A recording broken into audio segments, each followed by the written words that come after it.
Un homme qui apprécie la prédication des gens qui disent j'ai eu en vision, Dieu m'a dit que je dois aller dans telle ville ou dans tel pays pour faire telle chose, que les gens cotisent. À mon sens, à la lecture de la Bible que je connais en partie, c'est un mensonge. Dieu, quand il donne une vision, il donne la provision. Dieu ne peut pas t'envoyer en mission sans pourvoir aux gens qui vont accompagner, aux gens qui vont soutenir. C'est sa vision. Il y a quelques mois ou quelques années, je ne savais pas. Mais lorsqu'il a dit commence, vous êtes là. La chair est là. C'est pas moi, c'est lui. Qui sait si ce travail il me l'a donné pour ça? Il y a lui qui sait. Quel est mon appel? L'évangélisation. L'évangélisation, c'est pas l'église. L'évangélisation, c'est dans le monde. Ceux qui sont à l'église ont déjà été évangélisés. L'évangéliste, c'est comme ça que même quand tu lis les grâces, l'évangéliste est avant le pasteur. Le pasteur, c'est un berger. Pour qu'un pasteur soit pasteur, il faut qu'il y ait des âmes qui ont été gagnées. Mais qui gagne les âmes? L'évangéliste. Nous sommes des missionnaires de Dieu, des missionnaires dans le monde, pour ramener ceux du monde à la foi. Et leur foi, c'est à l'église. On ne va pas pour prier à l'église. Non, c'est faux. On va pour écouter l'évangile de Christ. Et ayant écouté l'évangile de Christ, nous devons aller lire la Bible pour savoir si ce qui nous a été prêché est vrai. Et lorsque nous constatons que c'est vrai, alors nous disons oui et amen. Moi je n'aime pas les choses, là dites amen. Non, je dis amen à quoi? L'amen ne s'impose pas. L'amen doit être libre. Parce que amen signifie ainsi soit-il. Alors tu dis ainsi soit-il à quoi? Tu n'as pas de livre. Tu n'as pas lu. Ce n'est pas parce que je suis homme de Dieu que ce que je dis est un oui et amen. Non. Il devient oui et amen lorsqu'il est conforme aux écrits, à la parole de Dieu, la sainte parole de Dieu. Vous comprenez? C'est à ce moment-là que ça devient un oui et un amen. Donc, je ne peux pas approuver que des gens se lèvent, que des fidèles doivent cotiser pour qu'ils voyagent dans une mission de Dieu. Non, ça moi je ne connais pas. Le Dieu que je prêche, le Dieu que je témoigne, le Dieu qui m'a ramassé, le Dieu qui m'a lavé, le Dieu qui me présente. Non, quand il t'envoie, il pourvoit. Dieu est quelqu'un qui a tout prévu à l'avance.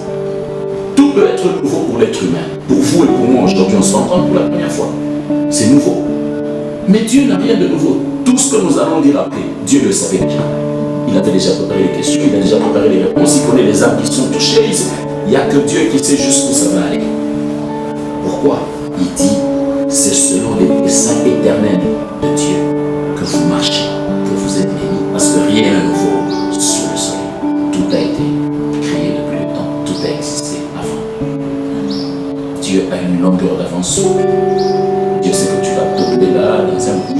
Il sait qui viendra te faire sortir. Dieu sait que ta famille va te faire ceci. Lorsque tu te réveilleras, c'est toi qui sauveras. Dieu sait tout. C'est pour ça qu'en chemin, quand tu pleures, Dieu te regarde. Il ne parle pas. Il ne va même pas t'essuyer les larmes. Il essuie les larmes de ceux qui ont compris. Là, il met la paix dans le cœur. Il console le cœur. C'est ça le nouveau cœur. Voilà pourquoi Dieu a appelé David homme selon le cœur. David n'a pas été homme selon le cœur de Dieu parce que c'était un vaillant héros. David n'a pas été homme selon le cœur de Dieu parce qu'il a fait tomber Goliath. Non, ça c'était le dessein de Dieu.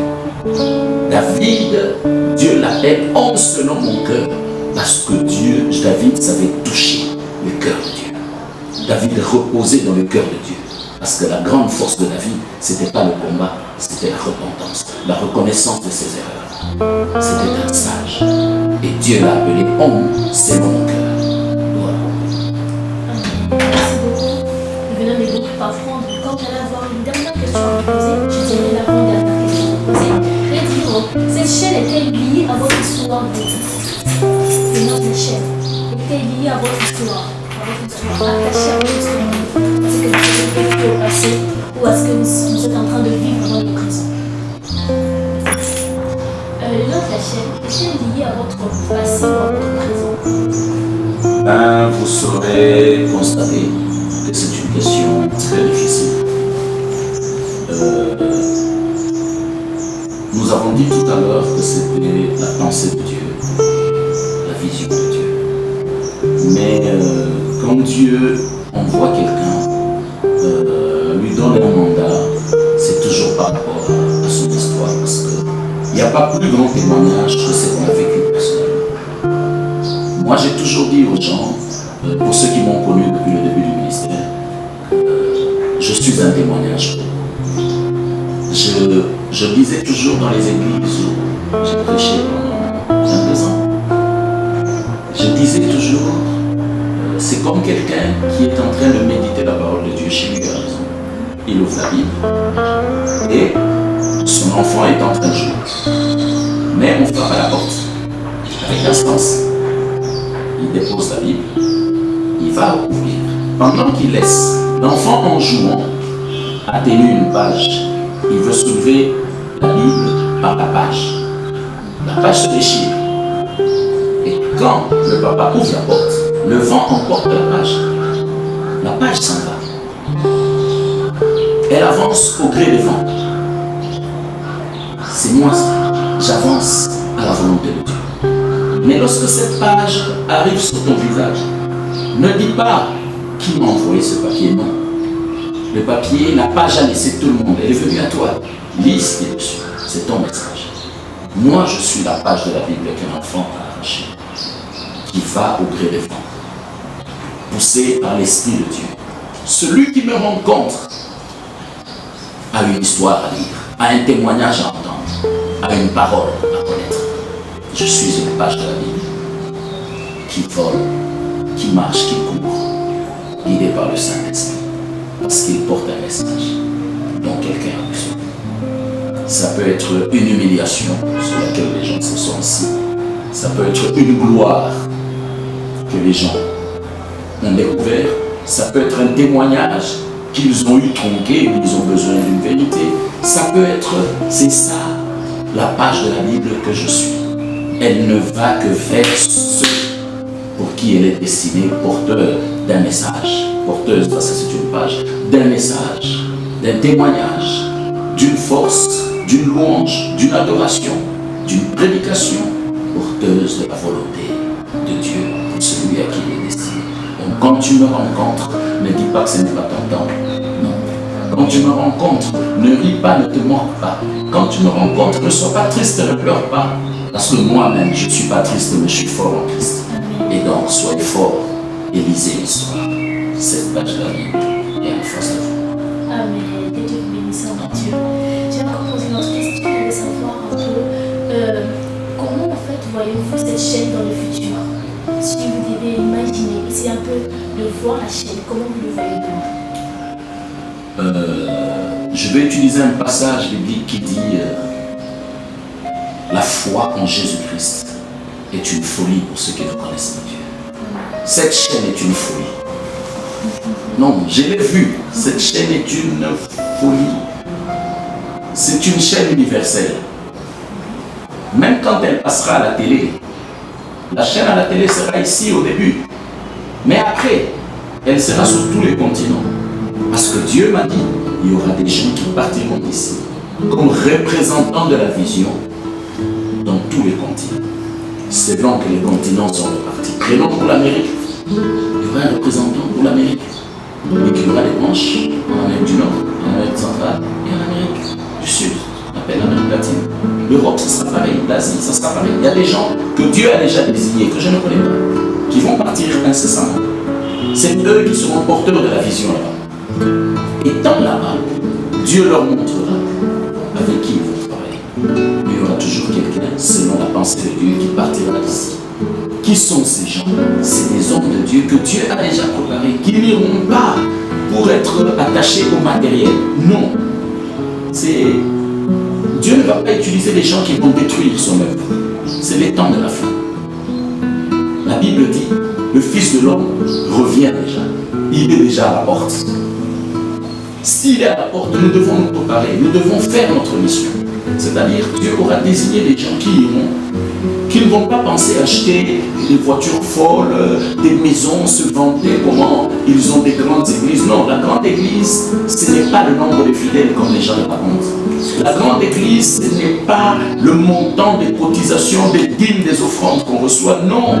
La grande église, c'est l'état des âmes que vous avez. Quelle est la foi de cette église? Vous pouvez avoir une église d'1 million de membres. Mais dans ces 1 million de membres, vous n'avez que 2 foi. En quoi est-elle une grande église? Cette division, elle est grande parce qu'elle veut que l'on marche avec Dieu et que l'on partage l'art du témoignage. Nous sommes une église, vous êtes une église, ils sont une église. Et marchant ensemble, nous sommes cette assemblée des saints qui, quand elle élève la voix, d'où qu'elle se trouve, l'Éternel descend et agit. Parce qu'il dit, invoquez-moi et je vous répondrai. Ou, lorsque vous êtes seul dans le secret de votre chambre, si vous m'invoquez là, Dieu précise là, je vous répondrai et je vous exaucerai. La prière se fait dans l'intimité. Voilà pourquoi même quand 2 ou 3 s'unissent pour prier, Dieu est là. S'unissent pour prier. À l'église, nous n'allons pas nous unir pour prier. Nous allons pour recevoir la parole de Dieu. Lorsqu'on prie sur la parole de Dieu, selon la parole de Dieu. On n'explique pas à Dieu sa vie. Dieu connaît nos problèmes. Dieu sait ses contraintes. C'est lui qui a permis, c'est lui qui a préparé. C'est pourquoi il dit, Israël, je connaissais ta douleur, je connaissais tes pleurs, je connaissais ta souffrance. Mais puisqu'aujourd'hui tu m'as invoqué, je descends et je te répondrai. Tu vois? Donc le problème, c'est l'état de l'âme. Nous devons amener l'église au niveau des âmes. Dieu dit, tout ce dont vous avez besoin, moi je le connais. Je vous le donnerai par-dessus tout. C'est moi qui ai tout créé. Dieu sait que tu as besoin d'un véhicule. Dieu sait que tu as besoin d'une maison. Dieu sait que tu as besoin des vacances. Dieu sait que tes enfants doivent étudier dans la meilleure école. Mais c'est que Dieu dit, je te le donnerai. C'est une promesse et Dieu ne ment pas. Mais toutes ces choses sont conditionnées par ta marche. C'est ta marche à toi qui conditionne la puissance, la hauteur et le temps de la bénédiction.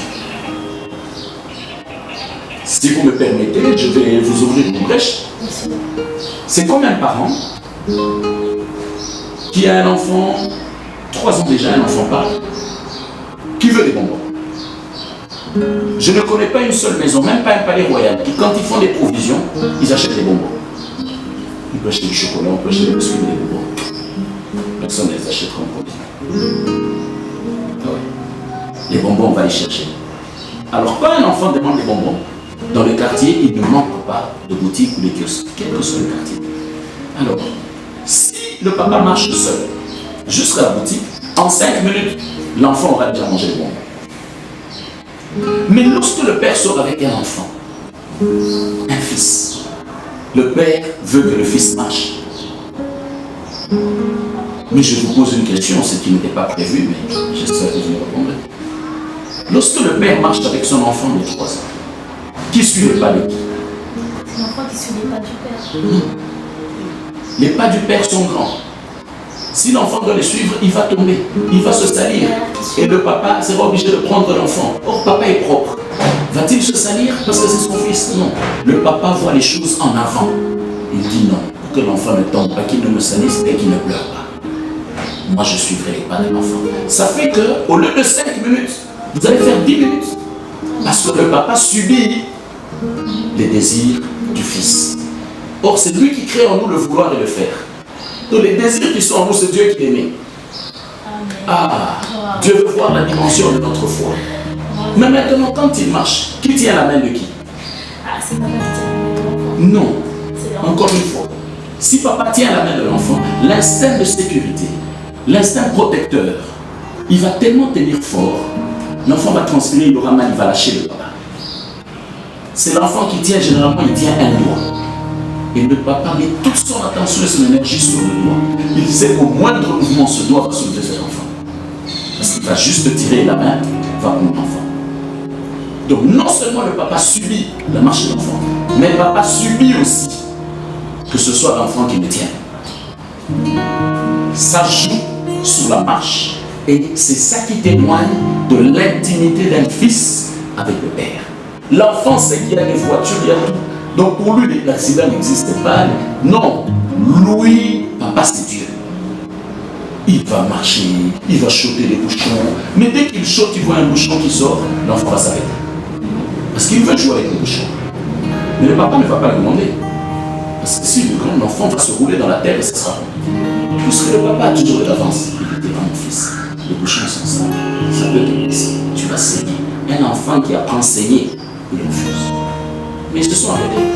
L'explication et le stop peut prendre 2 minutes. On passe à 12. Et on avance encore. Donc quand tu t'arrêtes dans ta marche, Dieu ne parle pas. Dieu te parle.